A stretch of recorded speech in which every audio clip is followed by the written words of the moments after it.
श्री बांके जी का संक्षिप्त इतिहास। आरती होती है जिसके दर्शन सौभाग्यशाली व्यक्ति को ही प्राप्त होते हैं और चरण दर्शन केवल अक्षय तृतीया के दिन ही होता है। इन चरण कमलों का जो दर्शन करता है उसका तो बेड़ा ही पार लग जाता है। स्वामी हरिदास जी संगीत के प्रसिद्ध गायक एवं तानसेन के गुरु थे। एक दिन प्रातःकाल स्वामी जी देखने लगे कि उनके बिस्तर पर कोई रजाई उड़कर सो रहा है। ये देखकर स्वामी जी बोले, अरे मेरे बिस्तर पर कौन सो रहा है? वहां श्री बिहारी जी स्वयं सो रहे थे। शब्द सुनते ही बिहारी जी निकल भागे, किंतु वे अपने चूड़ा एवं वंशी को बिस्तर पर रखकर चले गए।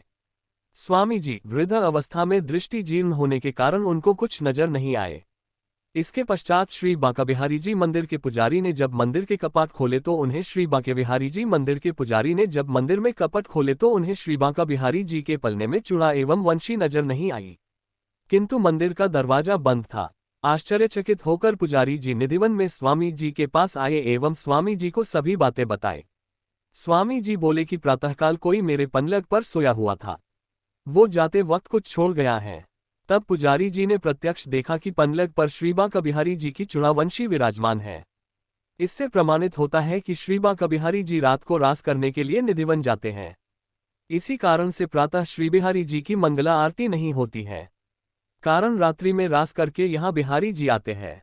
अतः प्रातः शयन में बाधा डालकर उनकी आरती करना अपराध है।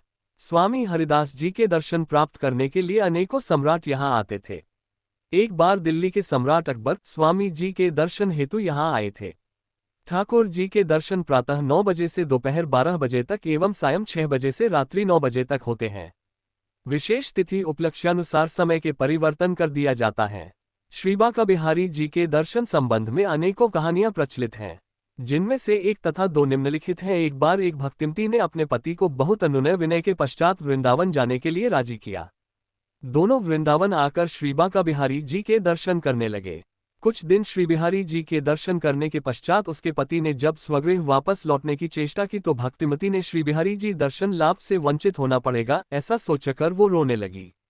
संसार बंधन के लिए स्वगृह जाएंगे, इसलिए वो श्री बिहारी जी के निकट रोते रोते प्रार्थना करने लगी कि हे प्रभु, मैं घर जा रही हूँ, किंतु तुम चिरकाल मेरे ही पास निवास करना। ऐसा प्रार्थना करने के पश्चात वे दोनों रेलवे स्टेशन की ओर घोड़ागाड़ी में बैठकर चल दिए।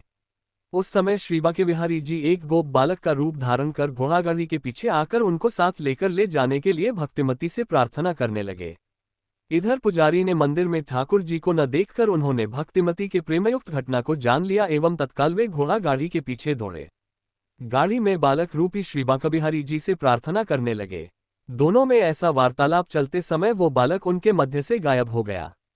तब पुजारी जी मंदिर लौटकर पुनः श्री बांके बिहारी जी के दर्शन करने लगे। इधर भक्त तथा भक्तिमती श्री बांके बिहारी जी की स्वयं कृपा जानकर दोनों ने संसार का गमन त्याग कर श्री बांके बिहारी जी के चरणों में अपने जीवन को समर्पित कर दिया। ऐसे ही अनेकों कारण से श्री बांके बिहारी जी के झलक दर्शन अर्थात झांकी दर्शन होते हैं।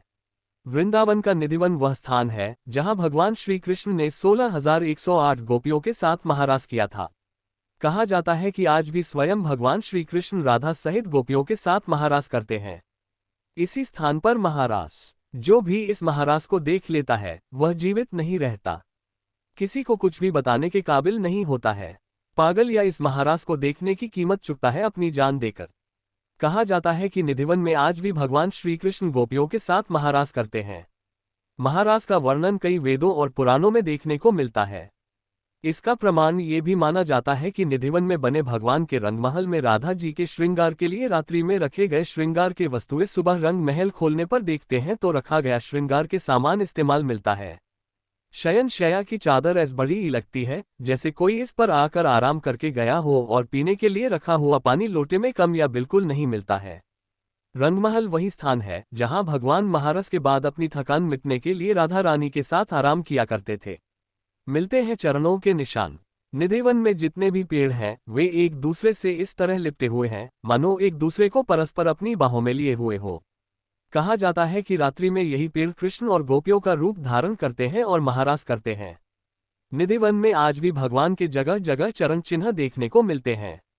रात में किसी ने जाने की हिमाकत की तो वो हो गया दुनिया से विदा। निधिवन में पूरे देश विदेश का केवल ऐसा मंदिर है जहां राधा जी को बांसुरी बजाते हुए दिखाया है। इसके पीछे की कथा यह है कि राधा जी को भगवान की बांसुरी से जलन होने लगी थी, तो उन्होंने भगवान की बांसुरी को चुराकर उनसे दूर करना चाहा था, क्योंकि जब भगवान अपनी बांसुरी को बजाते थे तो सभी गोपिकाएं और गाय उस स्थान पर आ जाती थी, जिससे जो राधा जी की कामना होती कि भगवान के साथ वह अकेले में कुछ क्षण बिताएं। इसलिए उन्होंने भगवान की बांसुरी को चुराकर ये देखना चाहा कि यदि मैं भी इस बांसुरी को बजाऊं तो क्या गोपियां आदि आते हैं या नहीं, लेकिन ऐसा नहीं हुआ, तो राधा जी ने स्वयं बांसुरी को भगवान से क्षमा मांगते हुए वापस कर दी। चैनल का लाइक करें, शेयर करें, जल्दी ही मिलते हैं अगली वीडियो में। धन्यवाद।